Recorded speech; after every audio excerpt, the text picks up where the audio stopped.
Hey, what's crackin' peeps? I'm glad to see you back, and I want to start this episode off by beginning our very next minigame. This was a recommendation by Commander O, and it's going to be called Operation TNT. So the idea behind this minigame is, as we all know, creepers on the inside have TNT inside them. So what I was thinking about doing was building a large-scale creeper with a piece of TNT inside it, and there's going to be 16 different colored wires, probably each one of the stained clay blocks, and each player is going to have to cut one of these wires. Now, if you're the one that cuts the one wire that sets off the bomb, then you lose the game and the other three players will get a point, and then they move on to the next round, and it's just a series of elimination until there's only one player left. And so that's pretty much the basis behind the minigame. I don't know why, I just had a strange urge to just get this minigame done and out of the way. So here we go. You know, visually I don't think it's right if we were to have a background on this. I feel like having it as simply as possible by just removing the background. Let me do that real quick and let's just see how it looks. So fill this area. Now let's go all the way up to this corner. I personally feel like it's going to look a lot better without anything in the background and just having it be the bomb with all the wires. Ooh. Fill area 0. Alright, now let's take a look at it. It still seems a bit naked. I don't know, it just seems empty. I'm trying to find out what to put in the background. But here's what I think I'm going to do. If you guys want to go ahead and type in hashtag MCParty in Twitter with your guys' suggestions, I'm going to go ahead and leave a download to just this block of TNT right here down in the description so you'll be able to download it and build your own stuff around it, and then I'll choose the best submission and put it in, because I'm honestly at lost. I have no idea what to do here. So after all, the series is called map making, so instead of just showing you guys the finished product, I'm just going to take you a little bit further in depth and show you the step-by-step process of what I'm going through when I actually make this minigame. So what I have right now is, well, there's 4 little platforms right here, and this is pretty much the queue to be able to cut the wire. When you cut the wire, you'll be on that platform all the way up there, and then the person who's next or on deck, and then the person in the dugout, and then the person in the pond, or whatever you want to call it, is back here.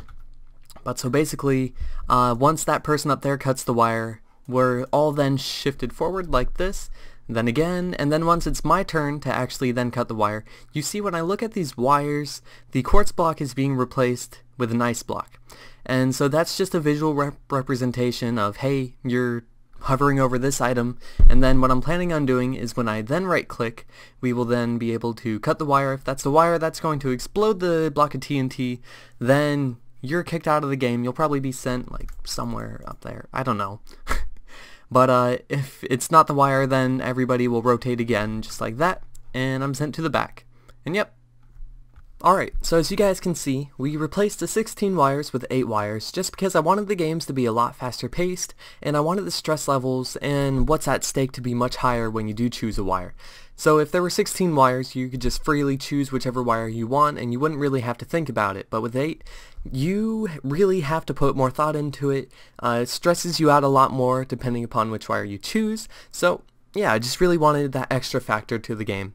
But now whenever we do look at these wires, instead of the ice blocks, it's now going to be sideways hay bales, just because, I don't know, I feel like they stand out a bit more. It's still kind of weird around the yellow, but we can easily change whichever block it is. But so now, if I do right click on the red, you see it's going to be cutting, and it's going to break it. And yep, and then I can keep on cycling through until I want to cut again, and it's going to keep on doing this until I cut the wire that's going to be the wire that makes the TNT explode. So the right click detection is working by this villager right here. This villager is pretty special. It doesn't actually have a trade GUI. We can mess around with the NBT data, and if we do add a scoreboard that tracks when we talk to a villager, basically whenever we do right click on him, he's just going to increment our right click score. So it's a very, very simple way to actually increase our right click score. But basically, if I set my wire cutter score to 1, let me go ahead and go down here. Let me go into game mode 3 again. Oh, not game mode 2. You can see that the villager's up there when we're not looking at a wire, but as soon as we look at a wire, you see the villager is actually teleported right inside us. And what that basically does is it allows us to right click and then execute on that villager on whichever wire that we cut. And yeah, so that's how that system works. Alright, so I am back with a whole bunch of buddies. Say hi. Hello. Hi. Can't see them all. Hi. But yep, they're all there. Have Hiding. Sparks, Serdar, and Hey. Jack. He's Twitch. But, so yeah, we're going to play the mini game. So I'm going to go ahead, cut the red wire. Fingers crossed. Yes. That was a first. Good job. Wasn't a red.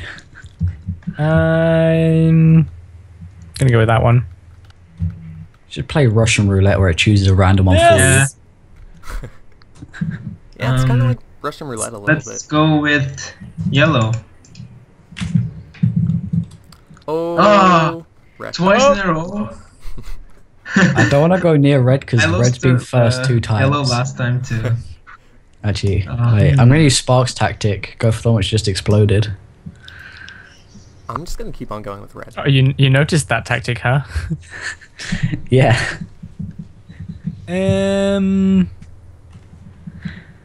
It's always the red wire.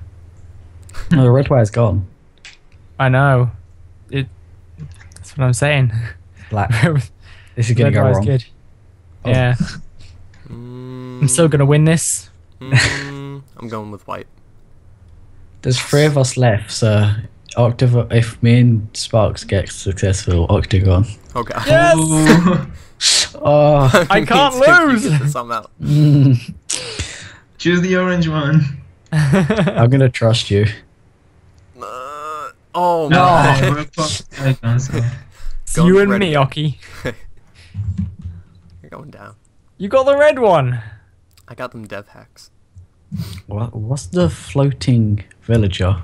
It looks pretty swaggy. That's how we're detecting the right click. I forgot you can see that in Spectator.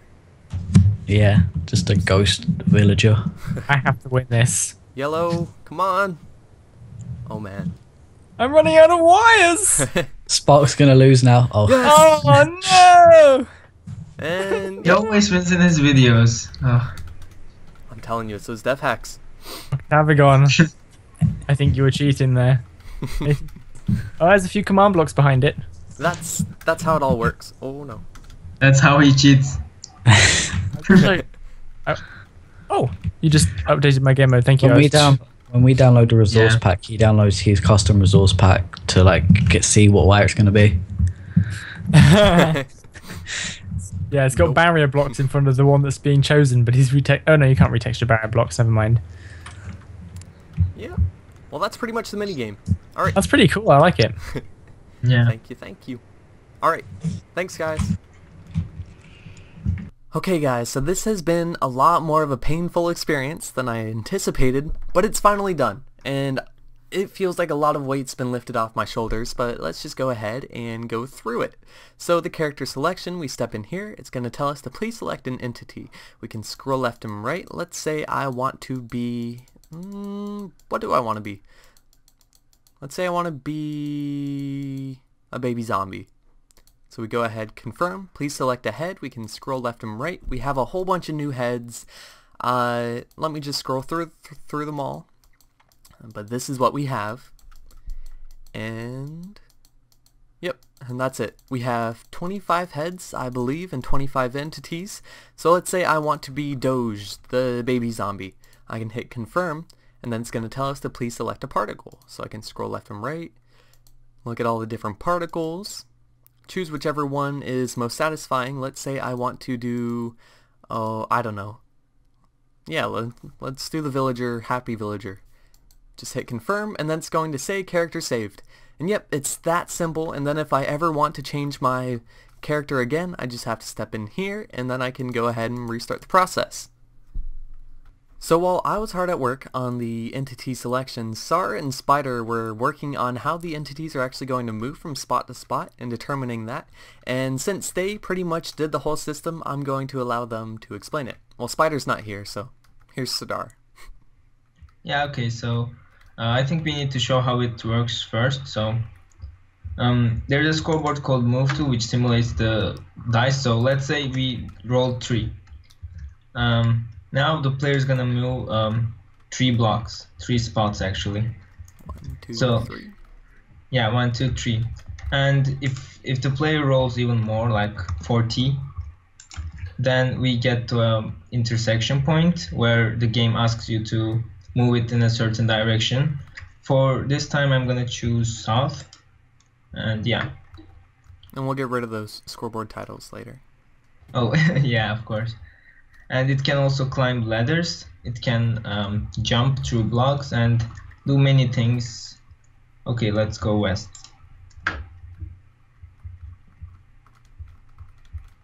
Yeah, so this is basically what it does. And now let's show the way it works. So if you go into game mode 3, they can see spot entities. There are entities called spot in every spot. So when the player rolls a dice, the entity chooses the closest spot at its as its target, and it moves towards it using Octavigon's AI. So this is teleported towards that, and after that it targets the next one, and so moves forward. So yeah, the AI just works by basically taking multiple directions and teleporting all entities over here. Let's say that we're operating on the white wool. All entities that are over here are going to teleport towards the white wool. All entities over here will go towards it that way, and in all four cardinal directions. And yeah. And yeah. That's basically how it works. It's really rough right now. We haven't made it automated. That's just because we don't even have the dice system automated. But I was thinking about it. And these other armor stands are just representing other players.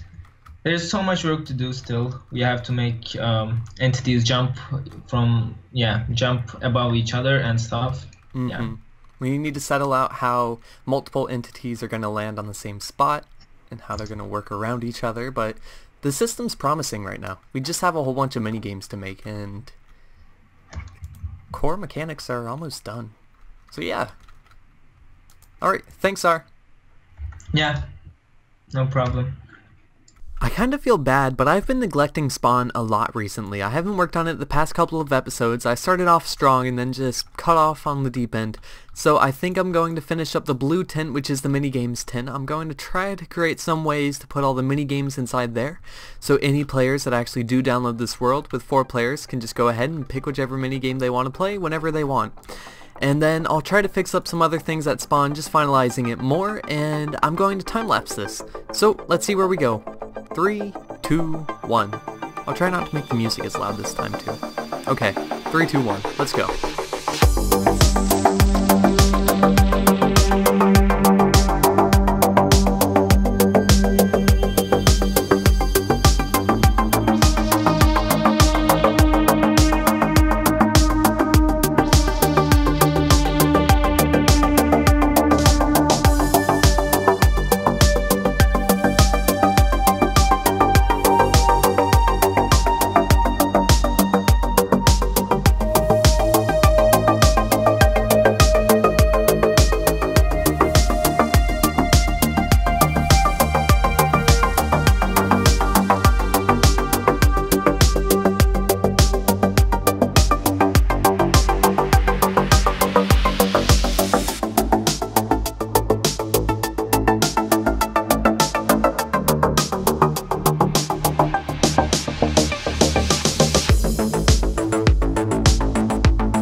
So I'm not going to lie when I say this, but that was the least productive time-lapse I think I've ever done. But at the same time, it was one of the most enjoyable ones. I was talking to people when I was doing it, and I was just goofing off the majority of the time. I tried to get some of that footage in, but yeah, so I didn't really get too much done, but we do have the hut right here, which shows you all of the character heads. So before you even create a game piece, you're going to be like, oh, well, wait a second, there's a whole bunch of heads over here. I might as well go check them all out. And this is all 25 of them, complete with the companion cube. And yeah, and then all the creators up here, me, Spider, and Sardar. And let's see, what else did we add? We added these up here, so that way when you do summon in, or when you do spawn in right here, you'll be able to say, oh, well, here's party mode, character creation, minigame mode, and I didn't actually know what to put here because I want it to be on 2 lines, but just putting credits is 1 line. So I didn't really know what to put there. Let's see, I also added the 3 people who put in their head suggestions for the character heads and particles and stuff. And so TMA 456, Liam Smithers, and Clubs Games, and sadly none of their skins they sent to me, or none of their in-game names. So if you guys are watching this, you can go ahead, comment, or just send it to me on Twitter. And let's see, I made that path. Let's go into the party mode tent, and you can see, well, it's kind of spacious in here. But basically, here's what I'm planning on doing. There's going to be 4 different mini games, or I mean, excuse me. 4 different party, oh gosh, I don't know what I'm... If we go inside the minigame mode tent, we can actually see that there are 25 panels all lined up around here, and I tried doing a little test with maps, but basically each one of these minigames are going to have... Well, I need to get rid of that. Each one of these minigames are... Hey sir. Each one of these... I can't stay focused. Each one of these minigames are going to have their own custom image, which I tried doing here, but I'm going to change that. That just looks really bad and the colors are kind of bleh. But yep, so basically you're just going to walk in here, and then if you do want to play a mini game, you'll just right click on the sign and you and the other 3 players on the server will begin playing. And you can do that for any of these. So that's how that's going to work. Very simple. If we go over to the party mode tent, we can also see that it's similar for the most part. We have these booths again, except instead of these being the mini games, these are going to be the maps, or the different game boards. So we're going to have 4 different types of game boards. Since they are pretty big and they take a while to create, I feel like that's the right size. And then right here in the middle, what we actually have is, this is a bug with Minecraft. For some reason in certain orientations, the text is darker, but that's supposed to be white and aqua. So just ignore that, but I plan on retexturing the rabbit hide to look like an arrow. And basically, when I right click on this, you can see that the number of rounds, if Sar can get out of the way, the number of rounds is going up. And yep, it goes from 10 to 45. That might be a good amount, I'm not too sure. So that's how that works. And then for players to ready up, each player can just step on a pressure plate and they will ready themselves up. And yeah, so that's pretty much what we have so far. And as far as this game board goes, I did not have a chance to work on it today, but I promise next episode it's going to get done. That is my Boy Scouts promise. I was in Boy Scouts for 2 months, so technically I'm allowed to make those statements. But yeah, so that's pretty much it. If you guys enjoyed, don't forget to hit that like button. If you want more and have not yet already, go ahead and subscribe. And once again, all comments and suggestions, you can message me in the comments or hashtag not Minathon, hashtag MC Party and @Octavigon on Twitter. Alright, well, see you guys later. Peace.